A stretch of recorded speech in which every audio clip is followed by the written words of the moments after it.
Chers amis, chers auditeurs, bienvenue pour ce dimanche de janvier. Pour ce dimanche, je me suis dit que nous allions rester encore un peu sur un thème que parfois, un peu à tort d'ailleurs, on prend à Noël. Et c'est le thème de l'épiphanie, souvent attribué au dernier jour de Noël. Alors, on est quand même encore à l'instant dans les jours de Noël, et j'aimerais vous prendre avec nous pour voir aussi ce que dit vraiment le texte. Parce que vous savez, on a toute une imagerie qui nous a été donnée depuis des siècles, les tableaux dans les institutions, dans les musées, mais aussi toute l'imagerie qu'on a pu voir, qu'on a pu entendre, les poèmes, où on célèbre les trois rois, Balthazar, Gaspard, Melchior. On célèbre peut-être même le gâteau et sa fève, mais enfin on s'imagine le soir de Noël, trois mages avec des grands manteaux qui arrivent devant une étable guidés par une étoile, et puis il y a un bœuf, un âne. Tout ça, ou une bonne partie de ça, n'est pas dans le texte. Et aujourd'hui, j'aimerais que nous regardions un peu le texte de ce que donne la Bible, afin que nous en tirions aussi des avantages, que nous sachions ce que nous voulons en tirer et ce que nous pouvons en tirer pour notre vie quotidienne, en nous ayant débarrassé un peu, en nous étant débarrassés de toute cette imagerie sympathique, mais qui ne correspond pas à ce que la Bible nous a laissé de manière précise comme témoignage sur la venue des mages d'Orient. Alors je vous invite à lire ensemble le texte de la Bible qui se trouve dans Matthieu 2. Jésus naquit à Bethléem, en Judée, à l'époque du roi Hérode. Or, des mages venus d'Orient arrivèrent à Jérusalem et dirent « Où est le roi des Juifs qui vient de naître ? En effet, nous avons vu son étoile en Orient, et nous sommes venus pour l'adorer. » Quand le roi Hérode apprit cela, il fut troublé et tout Jérusalem avec lui. Il rassembla tous les chefs des prêtres et spécialistes de la loi que comptait le peuple et leur demanda où le Messie devait naître. Ils lui dirent « À Bethléem, en Judée, car voici ce qui a été écrit par le prophète. Et toi, Bethléem, terre de Juda, tu n'es certes pas la plus petite parmi les principales villes de Juda, car de toi sortira un chef qui prendra soin d'Israël, mon peuple. » Alors Hérode fit appeler en secret les mages. Il s'informa soigneusement auprès d'eux du moment où l'étoile était apparue. Puis il les envoya à Bethléem en disant « Allez prendre des informations exactes sur le petit enfant. Quand vous l'aurez trouvé, faites-le-moi savoir, afin que j'aille moi aussi l'adorer. » Après avoir entendu le roi, ils partirent. L'étoile qu'ils avaient vue en Orient allait devant eux, jusqu'au moment où, arrivée au-dessus de l'endroit où était le petit enfant, elle s'arrêta. Quand ils aperçurent l'étoile, ils furent saisis d'une très grande joie. Ils entrèrent dans la maison, virent le petit enfant avec Marie sa mère, se prosternèrent et l'adorèrent. Ensuite, ils ouvrirent leur trésor et lui offrirent en cadeau de l'or, de l'encens et de la myrrhe. Puis, avertis dans un rêve de ne pas retourner vers Hérode, ils regagnèrent leur pays par un autre chemin. Voyez ces éléments, nous avons retrouvé quelques-uns des éléments que nous associons souvent à cette visite des mages dans le texte, mais de loin pas tous ceux que j'ai mentionnés précédemment. L'évangile de Luc nous donne un autre récit très sobre de la naissance de Jésus, qui s'est déroulé plusieurs mois, voire peut-être plusieurs années même, avant cette visite des mages. Luc nous dit que Jésus est né à Bethléem. Et c'est le seul dans les évangiles qui nous donne quelques détails supplémentaires sur cette naissance. Il nous dit qu'il s'agissait de voyageurs qui étaient venus à Bethléem, Joseph et sa fiancée Marie, qui étaient venus pour leur recensement et qui se trouvaient à Bethléem. Et lorsqu'ils étaient à Bethléem, le temps où Marie devait accoucher arriva et elle accoucha. Nous connaissons cette histoire. Ils nous disent aussi qu'il n'y avait pas de place dans l'hôtellerie et qu'ils ont dû mettre Jésus dans une crèche. Peut-être dans une grotte, le mot d'étable n'est pas mentionné, mais une crèche où les animaux avaient leur nourriture et leur foin. Mais parmi tous les habitants de Bethléem et parmi tous les autres de l'auberge, seuls les bergers ont reconnu la gloire de Dieu. L'aubergiste, les autres, personne. Personne n'a reconnu que Jésus était né. Personne n'a vu la gloire de Dieu si ce n'est les bergers auxquels elle est apparue. Et ensuite, l'histoire que nous avons lue tout à l'heure, des mages, survient plus tard. C'est pourquoi nous la fêtons aussi en janvier et pas le jour de Noël. Pourquoi est-ce qu'on sait qu'elle est devenue plus tard?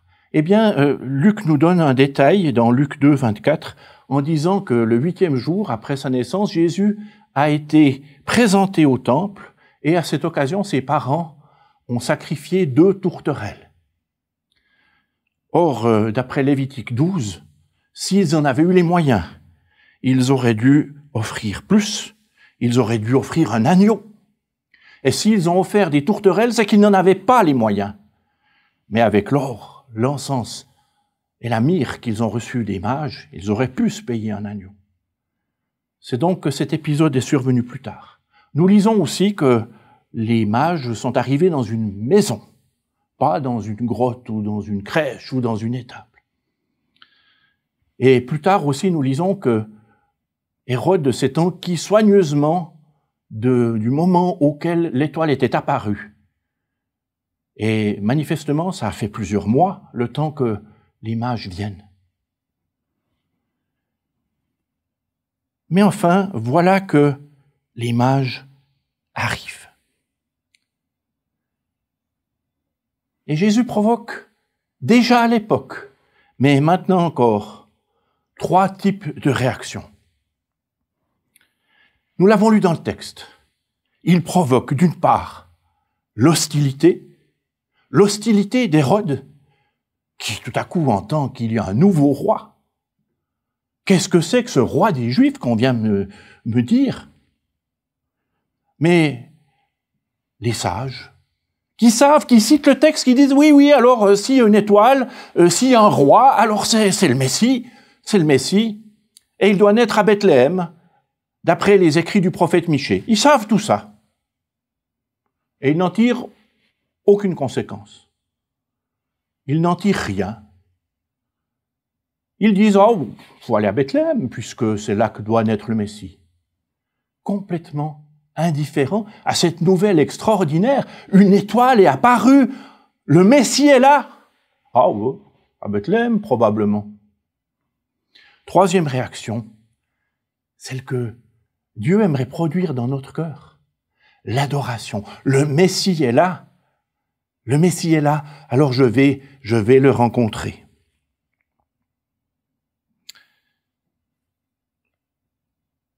Jésus est passé aperçu, même de ceux auprès desquels il était venu. Jésus passe presque totalement inaperçu parmi son peuple. Mais les mages d'Orient viennent de très loin parce qu'ils ont vu son étoile. Alors, qui sont ces mages? L'imagerie populaire nous dit c'était des rois. Comme vous avez pu le lire tout à l'heure, le texte ne nous le dit pas. Il nous dit des mages d'Orient. Il ne dit pas non plus qu'ils étaient 3. Ils étaient probablement plus, tout un convoi. Qu'est-ce que c'étaient ces mages? Eh bien, Nous ne le savons pas précisément, mais d'après le contexte, on peut penser qu'il s'agissait des Parthes qui étaient venus de Babylone et qui étaient instruits des écrits juifs, de la Bible, de l'Ancien Testament. Certains commentateurs pensent que cela remontait peut-être au prophète Daniel, qui avait laissé des traces plusieurs centaines d'années auparavant. Daniel avait certainement témoigné à Babylone, et certains des sages babyloniens, avaient en tête ces écrits en disant « Daniel nous a donné ces textes. » Et lorsque quand ils ont vu l'étoile, ils scrutaient les astres, ils étaient versés dans l'astronomie. Ils ont dit, voilà c'est le signe. Un roi est né, le Messie, celui que le monde attend, est venu. Et à quel texte ils se sont référés? Eh bien, nous ne le savons pas en détail, mais on peut imaginer que s'ils avaient cette connaissance que Dieu allait venir, que un Messie allait venir, un Sauveur allait venir dans le monde, c'est probablement différents textes de l'Ancien Testament qu'ils avaient en tête, dont ils avaient connaissance et qu'ils attendaient. Notamment peut-être le texte d'Ésaïe 9, le texte bien connu qui dit « Le peuple qui marchait dans les ténèbres a vu une grande lumière », et c'est ce qu'ils ont vu, une grande lumière dans les ténèbres. Sur ceux qui habitaient le pays de l'ombre de la mort, une lumière a brillé. Et il dit ensuite, au verset 5, « En effet, qu'est-ce que c'est que cette grande lumière du verset 1 ? En effet, un enfant nous est né, un fils nous a été donné, et la souveraineté reposera sur son épaule. On l'appellera merveilleux, conseiller, Dieu puissant, Père éternel, prince de la paix. » Ils avaient peut-être ce texte en tête, ou peut-être aussi le texte d'Ésaïe 60, versets 1 à 3. « Lève-toi, brille, car ta lumière arrive, et la gloire de l'Éternel se lève sur toi. Certes, les ténèbres recouvrent la terre et l'obscurité profonde enveloppe les peuples, mais sur toi, l'Éternel se lèvera, sur toi sa gloire apparaîtra. Des nations marcheront à ta lumière et des rois à la clarté de ton aurore. » Peut-être aussi avait-il ce texte connu, cette prophétie de Balaam, qui dit « Je le vois, mais non pour maintenant, je le contemple, mais non pas de près. Un astre sort de Jacob. » Un astre sort de Jacob. Je peux imaginer qu'ils se sont référés à ce texte. Un astre sort de Jacob. Un sceptre s'élève d'Israël, un roi. Il transperce les flancs de Moab et renverse tous les descendants de Seth. Il se rend maître d'Édom, il se rend maître de Séhir, ses ennemis. Israël manifeste sa force. Celui qui sort de Jacob règne en souverain. Il fait mourir ceux qui s'échappent des villes. Voilà donc certainement ces textes auxquels les mages ont pu se référer et qui les ont incités à se mettre en route. Ils ont vu son étoile. Alors qu'est-ce que c'était que cette étoile? Est-ce que c'était une comète? Je ne pense pas. Il le disait. Jean nous le dit dans le 11, cette lumière était la vraie lumière qui, en venant dans le monde, éclaire tout homme. Donc je ne pense pas que c'était une comète ou un astre. Certains ont essayé de se dire, est-ce qu'il y a eu, par les calculs qu'on peut faire, une comète, la comète de Halley peut-être, qui a brillé à ce moment-là? C'est des spéculations. Rien n'a été en tout cas établi. Mais si la Bible nous parle de cette lumière, de cette étoile brillante, je le vois, moi, plutôt comme un signe de la Shekinah, de la gloire de Dieu. Parce que, étonnamment, vous pouvez le lire ailleurs, elle n'a provoqué aucune réaction. À Jérusalem, personne n'a dit « Ah, il y a une comète, il y a une lumière ». Dans le monde, personne n'a parlé de ça. Et je pense que cette lumière était vue uniquement par les personnes qui croyaient. Comme le dit Jean, cette lumière était la vraie lumière qui, en venant dans le monde, éclaire tout être humain. Elle était dans le monde, et le monde a été fait par elle, et pourtant, le monde ne l'a pas reconnue. Elle est venue chez les siens, et les siens ne l'ont pas accueillie. Mais à tous ceux qui l'ont acceptée, à ceux qui croient en son nom, elle a donné le pouvoir de devenir enfants de Dieu.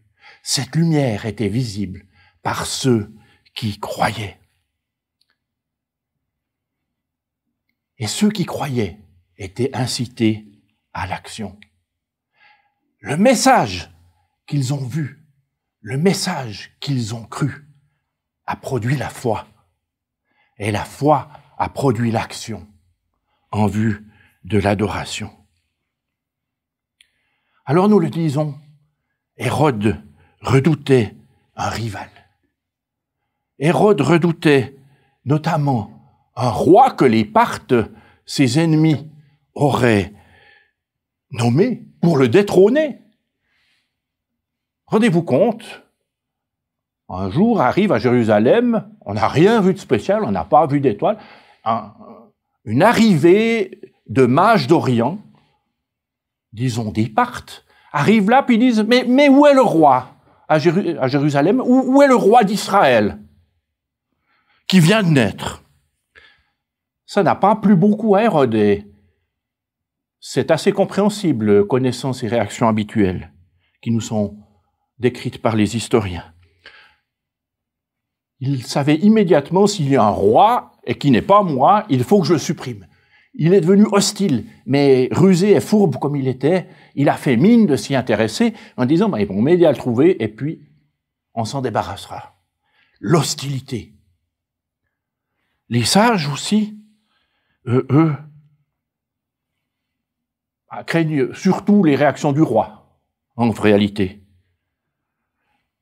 Le peuple. Mais les sages, eux, ne tirent aucune leçon de ce qu'ils savent, de leur connaissance de la Bible. Aucune leçon. Ils n'appliquent rien à la situation. Et les mages, eux, s'en vont chercher le roi pour l'adorer. On voit parfois des images, des tableaux, des représentations où on voit les mages en colonne de chameaux qui suivent une étoile pendant des milliers de kilomètres dans le désert. Eh bien, la Bible, vous l'avez lu, ne nous dit pas ça. Les mages ont vu son étoile en Orient. Ils lui disent « Nous avons vu, c'est pour ça que nous sommes partis, nous voulons l'adorer. » Et ils ont vu cette étoile, ça les a incités à l'action, mais ils ne savaient pas où aller. Un astre sort de Jacob, un astre sort d'Israël. Ils sont donc allés à Jérusalem, la capitale, puisque ils sont partis de l'idée que le roi d'Israël devait être dans la capitale d'Israël, à Jérusalem. Mais ils n'ont pas vu l'étoile. Ils n'ont pas vu l'étoile, parce que nous lisons plus loin. Lorsqu'ils virent l'étoile, plus tard, entre Jérusalem et Bethléem, lorsqu'ils virent l'étoile, lorsqu'ils la virent de nouveau, ils furent remplis d'une très grande joie. Mais rendez-vous compte, pendant ce chemin, des milliers de kilomètres, nous avons vu l'étoile. Et maintenant, nous ne la voyons plus. Et pourtant, je continue. J'ai vu l'étoile. Le roi est là. Je viens l'adorer. J'ai vu l'étoile. Je vais où je pense que je dois aller, même si je ne la vois plus. Et ils ont continué à suivre le plan qu'ils avaient.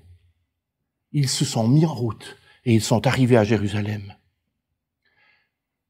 Lorsque le roi leur dit, grâce à ses sages, c'est à Bethléem, alors ils y vont. Et là, ils voient de nouveau l'étoile, qui les guide, qui les mène à la maison où était l'enfant. Une maison dans la ville de Bethléem, qui en comptait beaucoup d'autres. Et ils ont été guidés par cette étoile, par cette Shekinah, comme le peuple d'Israël a été guidé dans le désert par la nuée de feu pendant la nuit et par le nuée pendant le jour. La gloire de Dieu les a guidés dans le dernier bout où ils ne pouvaient pas savoir où était celui qu'ils cherchaient. Ils ont été guidés par l'étoile de Dieu. Et lorsqu'ils virent de nouveau l'étoile, ils furent remplis d'une très grande joie. Et ils ont offert les cadeaux qu'ils avaient préparés pour Jésus. L'or, symbole de la royauté, l'encens, symbole de la divinité, et aussi la myrrhe, symbole de l'humanité de Jésus. C'était leur signe d'adoration. Nous sommes venus de très loin, dans la nuit, pour l'adorer. Et nous, quelle est notre réponse à Jésus? Quelle est notre réponse à cette histoire si connue, pleine de vernis et de traditions et d'ouï-dire? Quelle est ma réponse au texte que nous avons lu? Est-ce que c'est l'hostilité, l'indifférence ou l'adoration? À tous ceux qui l'ont reçu, cette lumière, elle a donné le pouvoir de devenir enfants de Dieu. Alors si tu t'es mis en route, parce que tu as vu, il y a peut-être plusieurs mois, plusieurs années, plusieurs dizaines d'années, tu as vu l'étoile, tu l'as vu briller, tu t'es mis en route pour adorer, mais maintenant tu es dans le désert et tu ne la vois plus. Eh bien continue. Continue, même si tu ne vois plus l'étoile. Cherche et tu trouveras. Si tu ne vois plus dans le salut, continue de chercher, continue de croire, continue de donner raison à la parole de Dieu qui nous dit « Étant donc justifiés par la foi et non par la vue, nous avons la paix avec Dieu par notre Seigneur Jésus-Christ. » Continue de t'appuyer sur ces paroles de vie. Comme le disait déjà Ésaïe, ce jour-là, tu diras, je te célèbre, Éternel, car tu as été irrité contre moi. Ta colère s'est détournée et tu m'as consolé. Dieu est mon sauveur. Je serai plein de confiance et je n'aurai plus peur. Car l'Éternel, oui, l'Éternel est ma force et le sujet de mes louanges. C'est lui qui m'a sauvé. Et c'est donc avec cette assurance que nous pouvons entrer dans cette nouvelle année 2024 qui a commencé. C'est avec cette joie, avec cette force que nous pouvons continuer d'avancer. Amen.